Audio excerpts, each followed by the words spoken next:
চায়নাতে আমরা যে কমন কথাগুলো পাই খুব সহজে মনে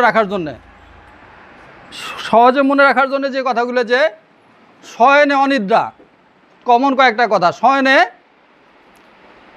অনিদ্রা, আহারে অরুচি, জীবনে বিতৃষ্ণা, নিদ্রাকালে প্রচুর ঘাম, সে শুইলে ঘুমাইলে প্রচুর ঘামে যায়। এই কথাগুলো শুনলেই কিন্তু মার্কসলে চলে যায়, কারণ ঘামে বৃদ্ধি। তাহলে কি পেলাম? শয়নে অনিদ্রা, জীবনে বিতৃষ্ণা, আহারে অরুচি, নিদ্রাকালে প্রচুর ঘর্ম, রক্তক্ষরণ ইতিহাস। যে কোনো রোগের বেলায় কি থাকে? রক্তক্ষরণের ইতিহাস। রোগীর রক্তক্ষরণ হয়, ফ্যাকাশে হয়ে যায়। এই সকল কথা যে কোনো রোগীর যে কোনো ক্ষেত্রে, তার রোগ যাই হোক না কেন, রোগের নাম আমরা চিকিৎসা করি না, এই কথাগুলো পাইলে কি চায়না কিন্তু অনিদ্রার একটা লাইন ছাড়াই গেছে, অনিদ্রার মহা ওষুধ। বছরের পর বছর, মাসের পর মাস, দিনের পর দিন যে মানুষগুলোর নিদ্রা হচ্ছে না, সেই নিদ্রা আনয়ন করে চায়না। চায়না আবার দুই ধরনের ক্ষেত্র পাই আমরা। এটা হলো যে নিদ্রা হয় না, আবার নিদ্রা বেশি হয়, সে নিদ্রালুতা। এই যে ঘুম পাড়তেছে, তার ঘুম শেষ হচ্ছে না, নিদ্রা তৃপ্তি আসতেছে না, সেই সকল ক্ষেত্রেও চায়না ব্যবহার হয়। অনিদ্রার বেলাও চায়না ব্যবহার হয়। তবে ঘুম যখনই আসুক না কেন, সে রাতের 3টার সময় আর জাগৃত থাকতে পারবে না।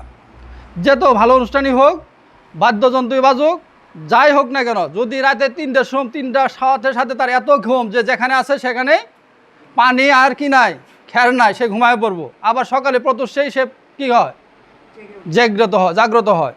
চায়না রুগীরা যদি বলি তুমি কি বেশি পছন্দ করো খাদ্যের মধ্যে, সে বলবো কি পছন্দ করে? মিষ্টি, হুইস্কি, মদ, বুঝছেন, ঠান্ডা পানি, ঘন ঘন সে ঠান্ডা পানি খাইতে চায়। যদি বলি এই চায়না তুমি কি অপছন্দ করো, সে বলবো কি দুধ অপছন্দ। বুঝতে পারছে?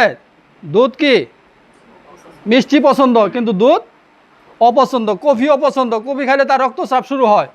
যে সকল মেয়েদের রক্তচাপ চলতেছে, ওই সময় যদি সে চা খায়, কফি খায়, তাহলে তখনই বৃদ্ধি পায়। তার অপছন্দ কি? কফি। তার অপছন্দ তামাকের গন্ধ, সে তামাকের গন্ধ সহ্য করতে পারে না। তার অপছন্দ হইল ফুলের ঘ্রাণ, ফুলের গন্ধ সে সহ্য করতে পারে না। রান্নার ঘ্রাণ সে সহ্য করতে পারে না। নাকের কোনো সমস্যার সাথে যদি এই কথাগুলো থাকে যে তামাকের গন্ধ, রান্নার গন্ধ এবং ফুলের গন্ধ সহ্য হয় না, তাহলে ওষুধ হলো চায়না। নাকের যে সমস্যাটাই সে বিরাজ করতেছে, সেই সমস্যার সাথে তামাকের গন্ধ, ফুলের গন্ধ এবং রান্নার গন্ধ কি করতে পারে না? সহ্য করতে পারে না, তাহলে ওষুধ চায়না। হ্যাঁ, আরেকটা কমন মেডিসিন কলচিকাম। এই সময় আমরা বেশিরভাগ ক্ষেত্রে ভুল করে থাকি, কলচিকাম ব্যবহার করে থাকি। আরেকটা ওষুধ আছে, বলেন তো কি? সিপিয়া। খুব ভালো ওষুধ, কিন্তু সিপিআর বডিগত কারেকশন, বডিটা খুব হ্যাংলা পাতলা, লম্বা, ছেলে না মেয়ে বোঝা বড় কঠিন। এরকম মেয়েদের যদি কোনো সময় পান, হ্যাঁ তারের খাম্বা, এদের বেলায় সিপিয়া। আর কলচিকাম নাদুস নুদুস, পেটটা মোটা, সে খাইতে চায়, বেশি খায়, কিন্তু তারপরেও কি খাদ্যের গন্ধে কি হয়? তার কষ্ট বেড়ে যায়। আবার খাদ্য খাওয়ার পরে বাড়ে, এটা কিন্তু ক্যান্টিন কোডও আছে, বমি হয়ে যায়। যাই হোক, মার্কসল এবং চায়না দুইটাই রাত্রে বৃদ্ধি। মার্কসল কি কাতর? মার্কসল কি কাতর? চায়না কি কাতর? শীত কাতর। এক কথাই ব্যবধান। চায়নার মধ্যে যত দুর্বলতা আছে, মার্কসলের মধ্যে তত দুর্বলতা নাই। চায়নার মধ্যেও দুর্গন্ধ আছে, মুখে দাঁতের সমস্যা আছে, ঠান্ডায় বৃদ্ধি আছে, কিন্তু চায়নার চাইতে দুর্গন্ধ মার্কসলে অনেক বেশি। বুঝতে পারছে?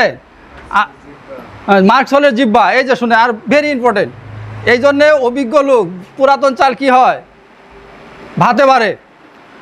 মার্কসলের জিহ্বাটা হলো দাঁতের ছাপযুক্ত, মার্কসলের জিহ্বাটা হলো মোটা, মার্কসলের জিহ্বাটা বড়, কার মতো? কুকুরের জিহ্বার মতো মোটা। আর চায়নার জিহ্বা কি বলছি? দুইটা অপশন বলছি, এটা লিভারের সমস্যার বেলায় হলুদ, আর সাধারণ সমস্যার বেলায় সাদা। দুইটাও সমস্যা দেখে আপনি কি করবেন? ডিভাইডেড করবেন। মার্কসল ঘর্মের পরে বৃদ্ধি, চায়নাতে ঘর্মের পরে বৃদ্ধি বলা হয় নাই।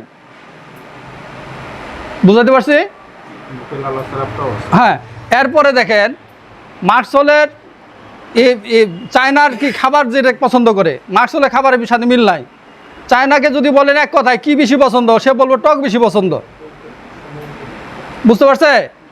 টকের কথা মনে হয় আরেকটা কথা বললো, আমি যখন ডাক্তারি করি, যখন রুগীর ওষুধ নির্বাচন করি, চায়না সকল বিষয় মিলছে, তারপরে জিজ্ঞামু আপনার কি পছন্দ, কয় টক পছন্দ। টক খাওয়ার পরে আবার কি হয়, চাপটা কমে না বাড়ে? কব যে টক খাইলে পরে চাপটা কি হয়, বৃদ্ধি হয়। চা খাইলে যে চাপ বৃদ্ধি হয়, টক খাওয়ার পরে সেরকম চাপটা কি হয়।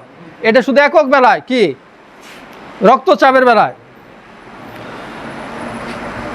আজকে যে আলোচনাটা হইলো, যদি এই আলোচনার পরে আপনাদের বিন্দু মাত্র একটু উপকার হয়, রুগীর বেলায় একটু মনে হয় যে হ্যাঁ এটা চায়নার মেডিসিনের রুগী, এবং বাসায় যদি কয়েকটা মেডিসিন পড়েন, কয়েকটা রাইটারের বই পড়েন, তাহলে আমার মনে হয় চায়না ব্যবহার করা আপনাদের জন্য কি হবো, খুব সহজ হয়ে যাব।